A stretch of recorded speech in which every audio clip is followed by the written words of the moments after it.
This video is by Straight Goods News.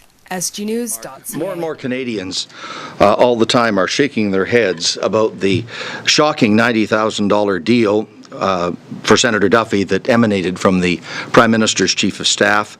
And they're shaking their heads about the ineptitude of the government's damage control since all of this burst into the public domain in the last couple of weeks. Each of the government's forays, both in the country and outside, just begs more questions. For example, if the Prime Minister is truly as perturbed as he claims to be about this Wright-Duffy scandal, why did it take him nearly a whole week to fire his Chief of Staff, all the while protesting his full confidence in Mr. Wright? Who gave the orders to Conservative senators to edit that Senate report on Mr. Duffy? Where is that February 20th email that outlines the parameters of a deal? And on and on and on it goes. Throwing the bodies under the bus is not accountability, and crocodile tears from Peru will not do.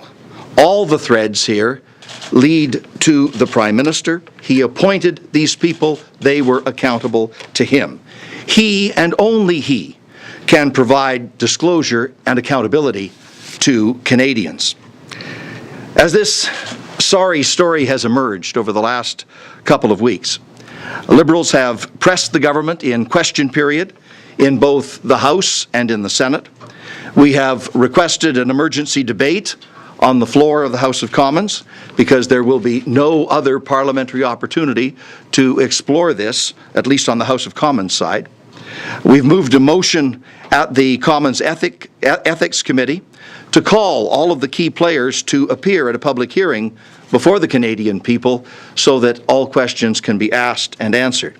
This morning, we put a Liberal online petition on with a number of opportunities for Canadians to express their views, and just in the space of an hour or so, thousands of Canadians have indicated their deep concern by signing. Canadians need the truth and deserve the truth.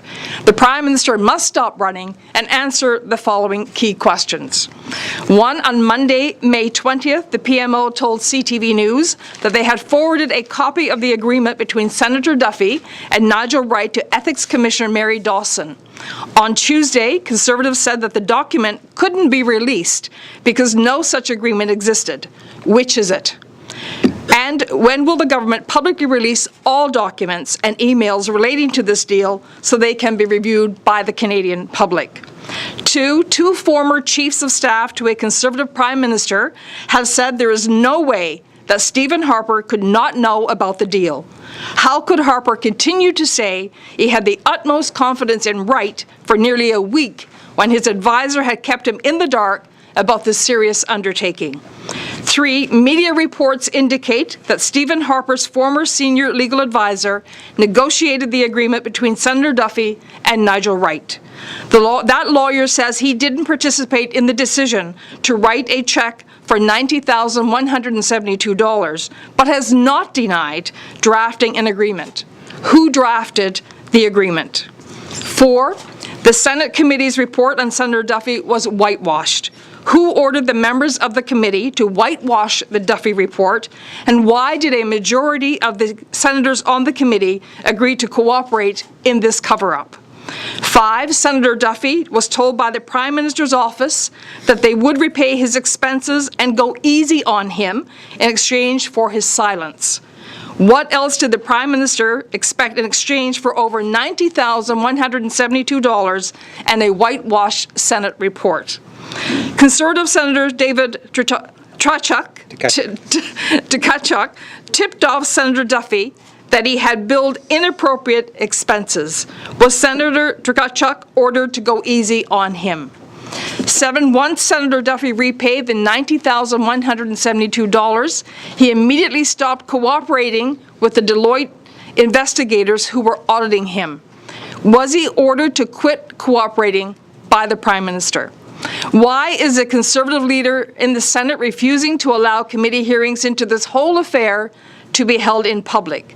Why does Stephen Harper continue to have confidence in the Conservative senators who whitewashed the report and who are now being asked to review it? The audit of Senator Pamela Wallin's expenses has yet to be made public. Has the Duffy-Wright deal had the Duffy-Wright deal not come to light, would she have received similar treatment? And 10, despite being required to disclose a gift of over $500 to the Senate Ethics Commissioner within 30 days, Senator Duffy didn't disclose the $90,172 gift from Nigel Wright. Why? But it seems pretty clear that the editing of the report, the editing of the Senate report, was handled by the two Conservative senators who were members of that committee. The critical question is, where did they get their orders? Who told them that this document needed to be edited, that it wasn't acceptable in its existing form? You know, it's the same, as I said before, we're talking about the same form, we're talking about the same underlying regulations and guidelines, and the numbers are different, but it's the same issue about the entitlement to claim housing and living allowances while you're in Ottawa. And absolutely the same issue. Each one of those senators. Now, how could the same committee come to a conclusion that the language, the form, was amply clear, I think that's the word, that the language was unambiguous in the case of Senator Harb and Senator Brazeau, and that it wasn't clear and unambiguous in the case of Senator Duffy? And all of that language was deleted by Conservative senators over the objection of Liberal senators.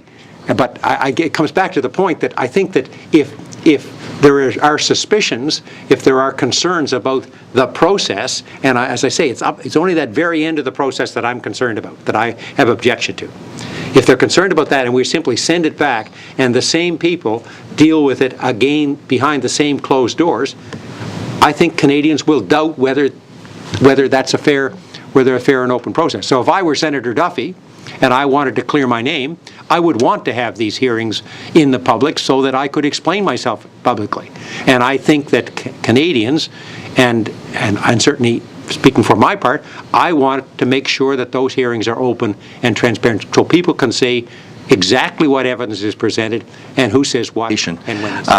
When you come to the end of a busy couple of years and it's time for a new throne speech, you leave the House in session. You adjourn, say over the summer, and then prorogue on the 15th of September and recall a new Parliament with a new session of Parliament on the 16th of September, the next day. So just in case there's some parliamentary issue that needs some emergency attention, the place is still functioning. That's the appropriate traditional way of doing it. If there is suddenly a prorogation in June, it would lead one to conclude that the government is not anxious to have the normal functioning of Parliament and parliamentary committees over the course of the summer. I would take that as a technique of stonewalling Canadians on what went on here.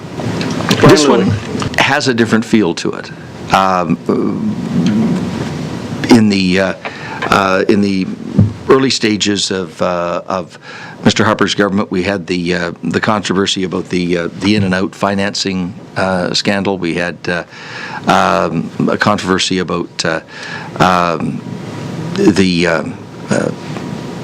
robocalls, and a whole variety of issues have come and gone. This one does have a different feel to it. It certainly has engaged more immediate public attention and angst than I think we have seen on the other issues. It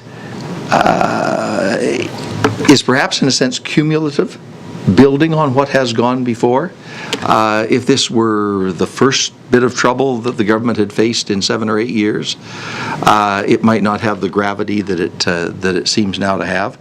But it's the latest chapter in what is an ongoing series of things, and my instinct is that this has more traction than many of the other things that have gone before. We'll wait to see, but I think this one's going to stick.